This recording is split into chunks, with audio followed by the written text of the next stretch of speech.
Hey team, welcome back to another incredible episode of the Intentional Agribusiness Leader podcast. This is your host, Mark Jewell, and I am joined by the lovely Christine Jewell and John Anderson today. We are diving in and going deep. We're talking to the champions out there, the folks who are like the up and coming, the influencers in the organization that sometimes just don't have the title yet. That's where we're going. That's where we're going today. So how do I know if I'm a champion? Let's begin by defining what is a champion. Christine, you want me to go first? Yeah. Okay. Well, you know you're a champion. You may not feel like one right now. You may not have the title, but you know that you know if you are one, and we talk about this today, you're going to be like, man, you guys are talking about me. So you are the one that seems to be the champion of ideas, right? You are a champion of people. You tend to see like, man, I could see what we could all create here. I could see the solutions.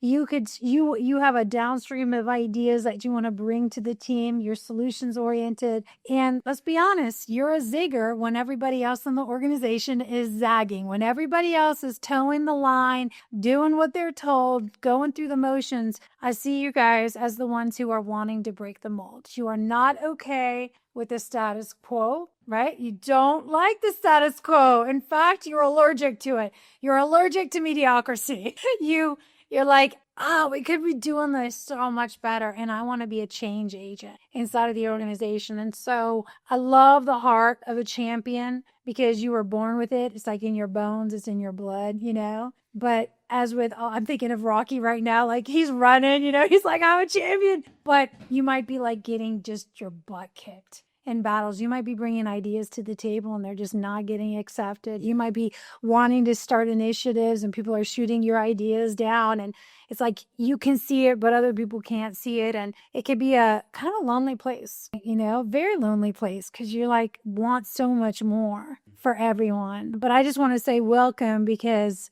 champions are the ones who actually have great influence inside of organizations. We think it's that title or seat at the top. Well, I'm not the CEO, but we have just seen so many champions rise inside of organizations and be the change that they wanted to see. Yeah, so good. Okay. That's good. Go ahead, champion. You got the belt. Before we started the podcast, I said, how do you know you're a champion? And you said, you got the book. Oh, yeah. Yeah, you win a few rodeos and you know you're a champion. But even before you won the rodeos, how do you know you're a champion? So I'm going to start with like, I like your saying that you always say contrast creates clarity, right? So how do you know? So if you're a champion, what do you not do, right? Well, so if you're a champion, you're not living in the status quo. You're not getting bogged down with meaningless conversations. Right, in the drama and the gossip, everything, right? Like you got like as it's just small talk, 100%, right? Because it just doesn't feed you, like it does other folks. Yeah, like you're trying to avoid that, and you get burnt out, like we've had the same conversation over and over again. We're not getting anywhere. I'm tired of this. So that's a lot of times what a champion is not is getting involved in those conversations. So my definition of a champion is then the opposite, right? Mm-hmm. Like you find yourself wanting to get in the room of the people that are making waves, that are on the movers and shakers, right? That inspire and motivate people. And they are making the change, and you're trying to get yourself in those rooms, you're having those types of conversations. Those are what champions. And as you're talking about that, the other thing, I love that you brought that up. Contrast provides clarity. When you were talking about that, real champions aren't there to squash other people. They loved seeing other people win too. I'm not talking to the champion like I'm the champion and I'm better than everyone else. That's not, by the way, if you're confused, this is not the kind of champion we're talking about. We're talking about the champions of change, the champions of people, the champions that raise the tide for all boats. And so I think you are one when you really are looking to elevate the entire atmosphere around you, not so you can get ahead, but you love to see other people also getting in the arena. Yes, you are the the thermostat, right? Not the thermometer. Come on. Yeah. You know? Yeah. Yeah, big time. I also, something I wanted to hit on for our champions is that I often feel them, like I feel empathy for them and compassion because they, having been in that seat before where you can see what better looks like for your team or organization. You can see what improvement would look like. You can see what it would look like on the other side, but maybe you can't write the check to make that happen yet, right? You're just not in that, you don't have the buy-in from high enough up the food chain to get it. I've seen it from some of the champions that we've coached in Thriving Leader. I see them, they're in that, like, they want to do more, like they want to move. They're not caught up in all these little side conversations. They're not getting, like John is describing, right? They're not stuck in the muck and the mire. But here's what's interesting about them is they often have the respect, or they're well liked by the people who are. Yes. Right. And so they're the intermediary between, everyday employees who are kind of maybe okay with the status quo or just waiting for direction. Right. And those folks are the ones that they come and talk to this person a lot. Yeah. And they trust this person a lot. And they bring them like their thoughts and their complaints, and like they hear the complaints. They don't always get caught up in the complaining, but they're the hearer of the complaints. They become then the intermediary to go talk to the GM or to go talk to the VP or to go talk to the regional manager about what they're hearing. Yes. Yeah, I think it's important too that we tap into, sometimes it can feel really frustrating. I think all of us have sat in that seat and we know that feeling, and we've coached people in that seat, and we love to build champions. And we have a new program that we're going to be rolling out to build more champions inside of organizations. But sometimes it can feel so frustrating because it doesn't feel like you have enough influence, enough authority, enough support, right? And so I just want to speak into that because I think we don't realize how much you actually do have. Do you know what I'm saying? Like, we can get caught up as like, well, I can't write the check yet, or I don't have that position of authority. And so don't buy the lie. Yeah. That says you don't, because we wanted to do this podcast today just to speak into those people and remember, like, kind of talking to my old self, like, younger version of myself that thought, man, like, who am I? Even though I knew I was a champion, there was this battle, it's like one day I'm like, yeah, I'm going for it. I'm going to be like the change maker. And then the next day it's like, oh, what's the point? Like, nobody's going to, you know what I mean? Like, it's just me out here and I'm just going to have to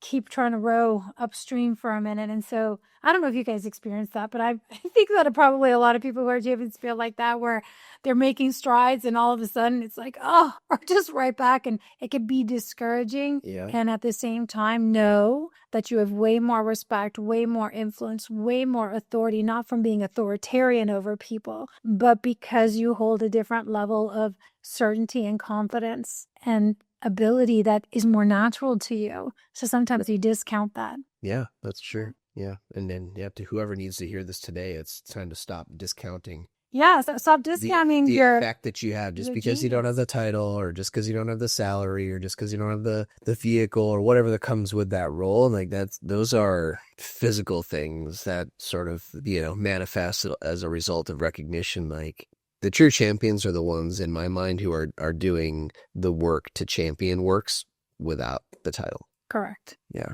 Yeah. Good. Quick interruption to the podcast here. Listen, at the end of the day, most of you have been through some sort of training and development. If you're listening to this podcast, you're probably interested in personal and or professional development.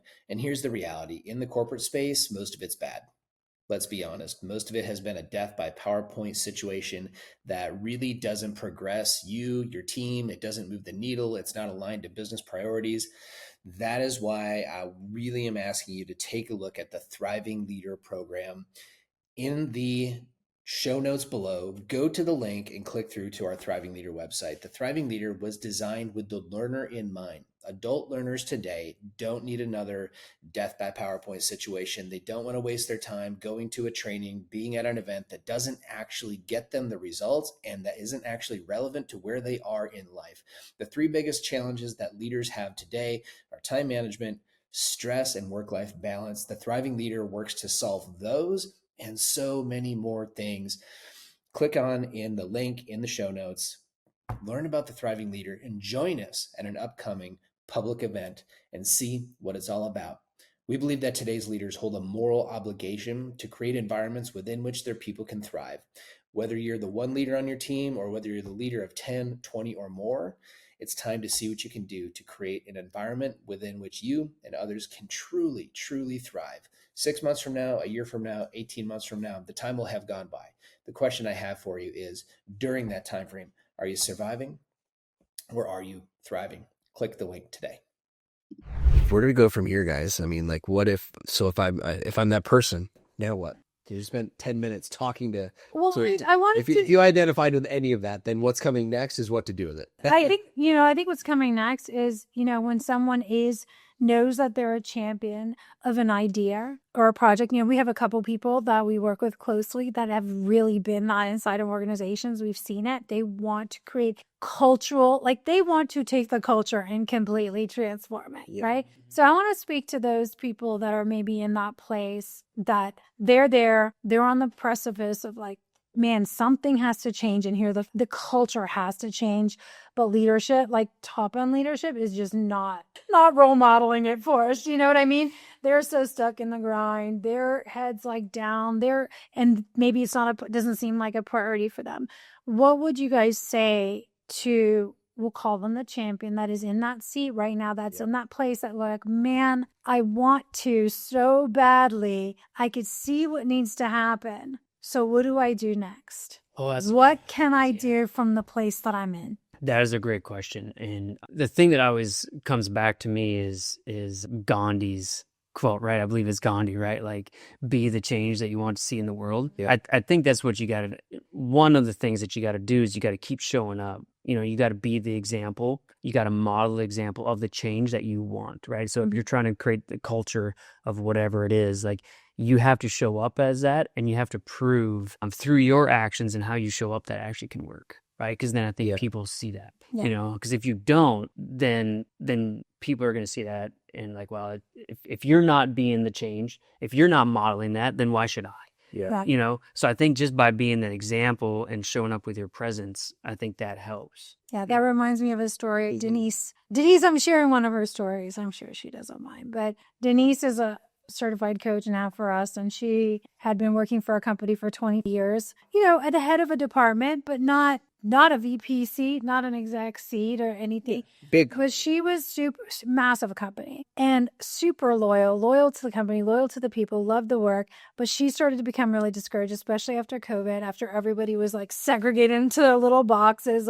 She's we're sitting in this office and nobody talks to each other. We're literally sitting across cubicles and we're having Zoom calls, and I'm having a Zoom call and you're I can reach out and touch you. And she said, and the VP would come in and just walk by everybody and go right into his office and close the door. And she was like, what are we doing here that we're all why do we even show up? Nobody talks to each other. And it was really getting to her. And, she's been coaching with us for years and now is a certified coach, like I said. And we've gone through a lot of conversations because she was super frustrated for a bit of well, shouldn't the VP do something?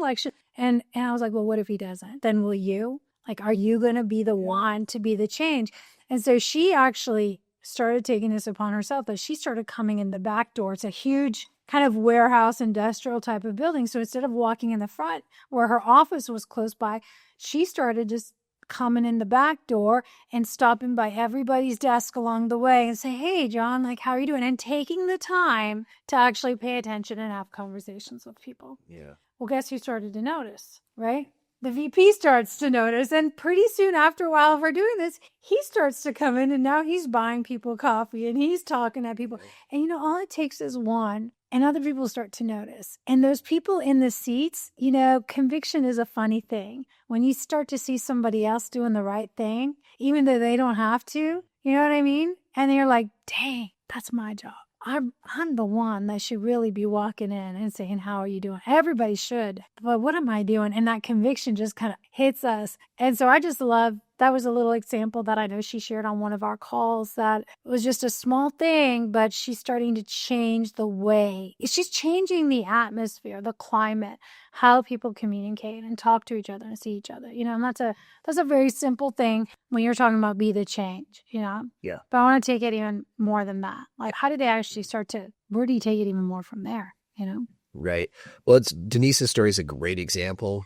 that just like becoming, be the change you want to see in the world, to your point there, John. And I'm thinking about a recent participant in Thriving Leader named Chad, who came through the program, really, loved the content. He said we need more of this within our company. And, he just went back and championed the idea. Now he went and gave us a good report, said, we need to do this program for our company, right? That may or may not happen. He went and started living the work, right? He started implementing stuff right away. Yeah. And so whatever your idea is, whatever you think, your thing is that you want to see better or different, like don't wait for permission to start making these very low risk changes. Like just be who you think you should be in that, if that change were active. If that change were actively adopted by your leadership, or if someone, don't wait for someone to ask you to go do it, or to, they just go be it. Be it, and also ask. I think so many times it feels like I can't ask, or I don't have that position, but you don't ask, you don't get. Well, and that's so be bold in your about Chad, right? And so Chad has been very persistent with his leadership, which led to a sales call with us, which has led to a proposal, which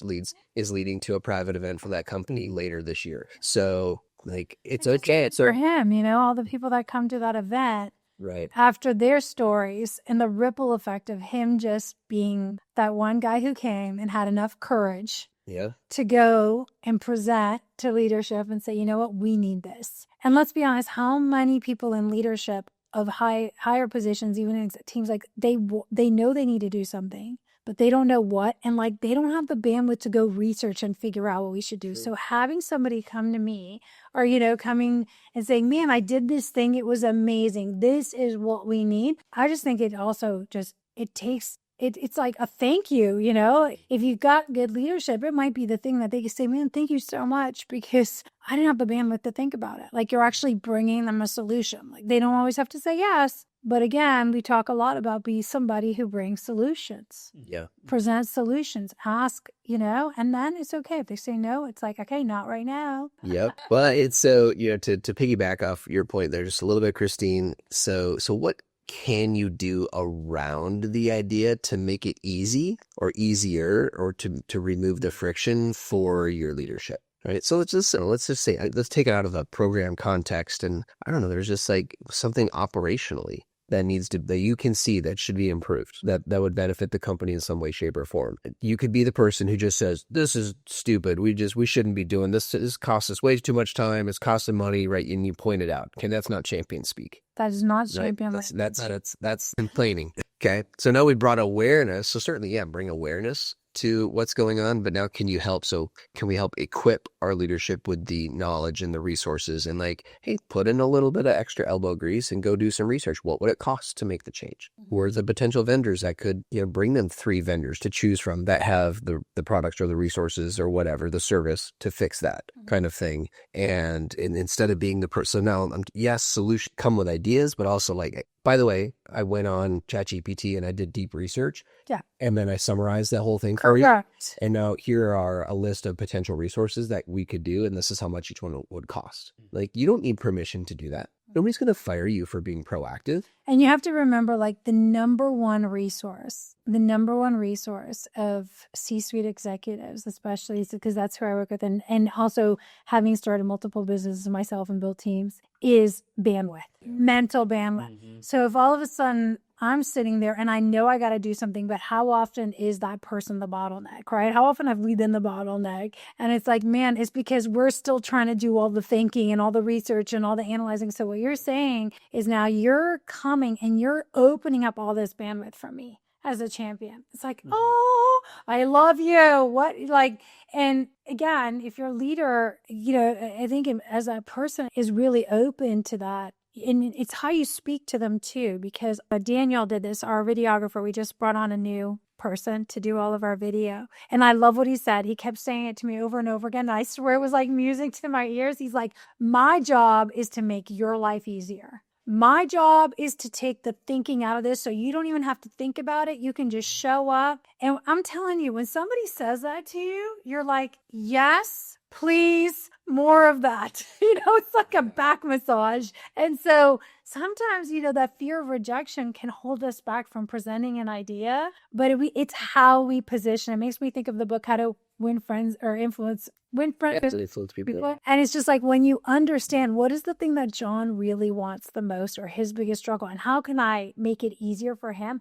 If I come and I pitch with that, leading with that, now I'm like, oh yeah, I know what he wants, so I'm giving him what he wants, you know? Yep. Well, and like, so you think of like that, the opposite of that, you know, like where the most ideas go to die is like when you're presenting it to somebody and you didn't do the research, you didn't back it up with all the things like, hey, this is what's going to cost, there's the vendors and all that stuff. Like when you're bringing it to your boss, Correct. you know, they're thinking like, oh man, this is just adding more to my plate that I don't have time for. So that even if it's a great idea, it goes to die there because it's more work for that person, right? So the more legwork we can do, the more we can. I love that. My job is to make your job easier. The more I can come to my boss or whoever I'm speaking to with, and hey, I've got this idea. Plus, it's going to make your life easier because I've done all the work. It's got way better potential to make that change. Yeah. Right. Yeah. And as you guys were saying, I was thinking about this, like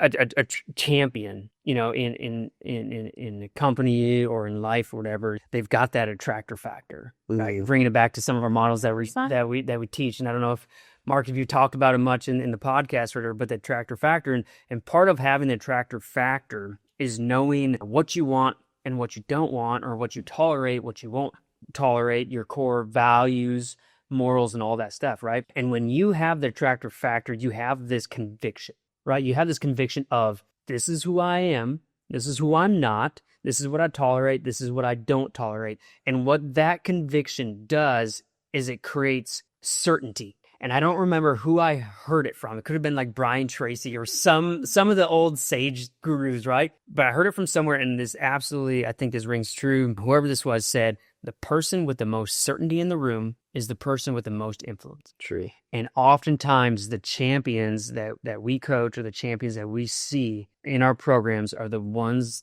that have the most certainty in themselves, and they are the ones with the most influence in the room. I love, so true. And by the way, certainty is not pumped up confidence. It's like, you can't fake it. It's knowing. It's that internal knowing. I love that you brought it back to the attractor factor. And the last thing on that, as you think about that, when you're presenting and you say to someone like, I'm here to make your life easier, like I want to eliminate that. I think about so often when we're new entrepreneurs are launching a business idea to potential investors. So often the investors may or may not buy into the idea. They may not like the business model, but if they really believe in the person and they know your character and they know how you operate, it's a lot of times, they're more often than not, they're betting on you. Yes. They're betting on you, not the business, right? And so somebody else pitches the same business idea, it's a no.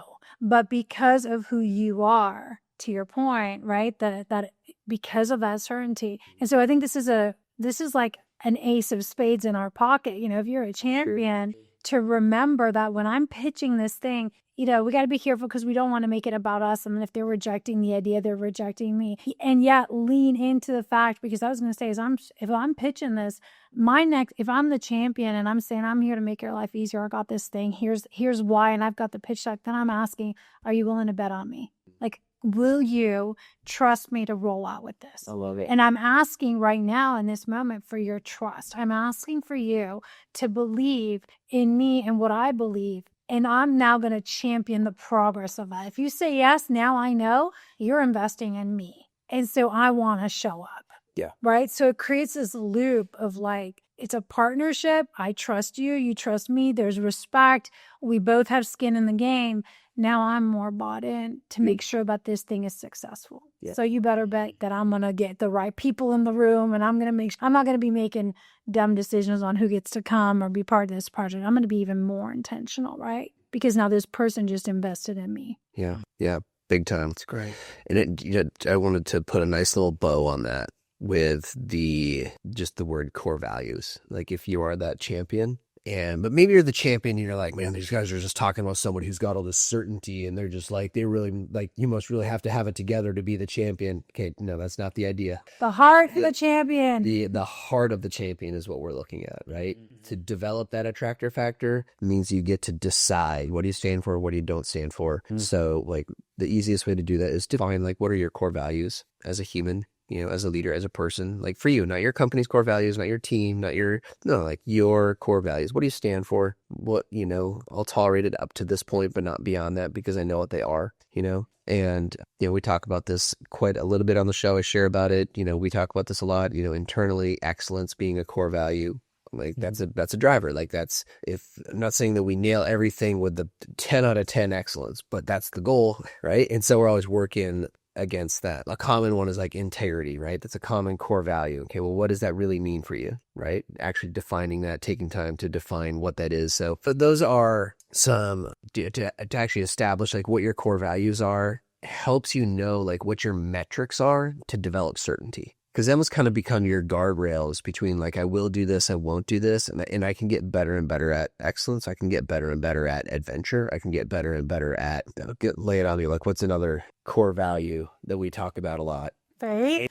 That I can get better. And like, I know that I've got faith backing me up, right? And is that at the center of my conversation? So these can become little metrics for yourself, and you can start to really lean into your championness and then grow a greater level of certainty by knowing what those are and letting those be like, I will tolerate this, but I won't tolerate, this is what I will tolerate, this is what I won't tolerate.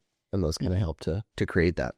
Yeah. As we're talking about values, we're talking about the attractor factor. Just for the people listening, these are different things that we walk through with our champions and our executive teams and those people that are more of that mastermind level program of ours, where we really get clear on like who you are, what you stand for, so that you are an attractor to the right people, the right opportunities, the right doors opening, and you're not chasing and you're not hustling anymore. So that's one of the core phases that we take people through. I think it's important just to let people know, because we're using some of these words, that are inside. And just as you are talking about that, one of the questions I asked myself, and this is honestly what I'm looking for when I'm looking for champions too, is are they a walking, talking reflection of their values? Yeah. Or am I looking at a walking, talking contradiction of their values? And it's just like that. If you're a walking, talking reflection of your values and you have a heart to champion something and you're willing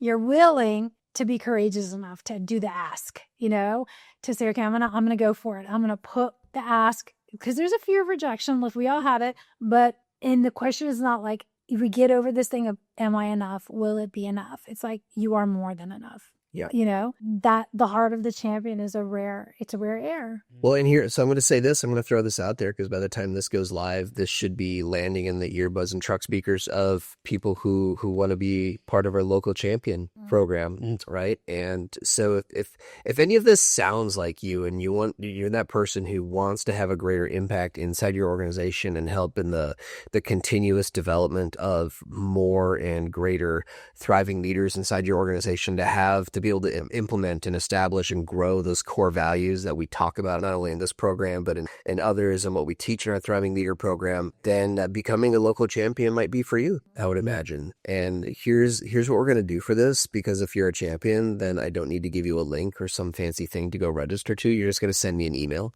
and let me know that you're interested in looking into our local champion model. And basically what this means is your company gets to license our Thriving Leader program, and we walk through the whole thing with you and actually help you implement Thriving Leader culture inside your business. And so that may not be your decision to make, but you may be someone who says, you know what, if my company did it, I want to lead that. And you're who I want to get an email from you this week. So just send it, mark@themomentumcompany.com. Let me know that you're interested in this local champion model. You don't have to know what it's all about. We'll send you all the details on the backside of that. You guys feel free to pile on with any other details you think they should have. But if that's resonating at all, then you know right now that you just need to send me an email. Yeah, that's what I think. Yeah, I think that we have gotten to the place where we realize, again, we all have a vision. We have a heart for change. We want to infiltrate the marketplace. We want to get inside of organizations, and, we want to have our hands in all the pies and help everybody. But we realize, like, we're limited if we just depend on ourselves. We're limited if we just depend on us. So this idea of the champion model, honestly, is the discipleship model. That's the best model. Is used by Jesus. That's how he created disciples, and how he got his message across the entire world was multiplication. And so as we were talking about it, we're like, what if we have so many people that are so bought in, like they love this program, they go back, they can't stop talking about it, they're telling everyone, what if there's a different way that doesn't require us to be the ones all the time, but that we can really build these people up to be the leaders, and we invest in them and we train them and we educate them and we give them an awesome mastermind to come around. And so then they're equipped to go back into these organizations and be the agents of change. Like, you are literally like a grenade for good. You're just like, boom, I'm going to drop in there. And we support you guys in the process of how do we pitch that up, And so we just have a heart to really change the game in corporate America, change the landscape, make it a breeding ground for thriving people, personally and professionally, instead of a breeding ground for burnout, because it pisses me off when I think about how many people live double lives. They go to work, they're one person, they go home, they're another person, they're working all week, living for Friday night, and then Saturday and Sunday they're depressed again because they got to go back to work. Do you know what I mean? Like, that sucks. It's like, what if it doesn't have to be that way? What if we can, and maybe this sounds very idealistic, but what if we can change the way that business is done so that it actually is done in a way that's life-giving? Yeah. And I believe that we're not at the time that we can claim ignorance anymore and be like, well, this is always how it is. Because we have to go, like, certain things just aren't working anymore. Time for some upgrades. Yeah. And the conversation that we've had is that, you know what, Mark and John and Christine are not going to get it done on their own. We need champions to come around, be a part of our team that we can pour into and help to coach them, just like we would do executive coaching. I'm talking like this is the same level of coaching that our CEO coaches are getting, or coaching clients are getting. I mean, it's very intense, and we're going to provide full support for our champions to be able to go and be the ones inside their companies to rewrite the operating system that has become the fabric of how we run business in America. Also, you get John for your first event. When you run your first event, like, John's going to come on site and like walk through it with you and like make sure that you have all the resources, that you feel really good about being able to have your own cool, like, local events for your own people. Yeah. So truly set them up for success. Absolutely. Yeah. Good. All right. It's mark@themomentumcompany.com. If any of that resonated with you, you're emailing me. If not, you've probably tuned out by now. So if you're still listening, might as well send the email. We'll have a conversation on the backside.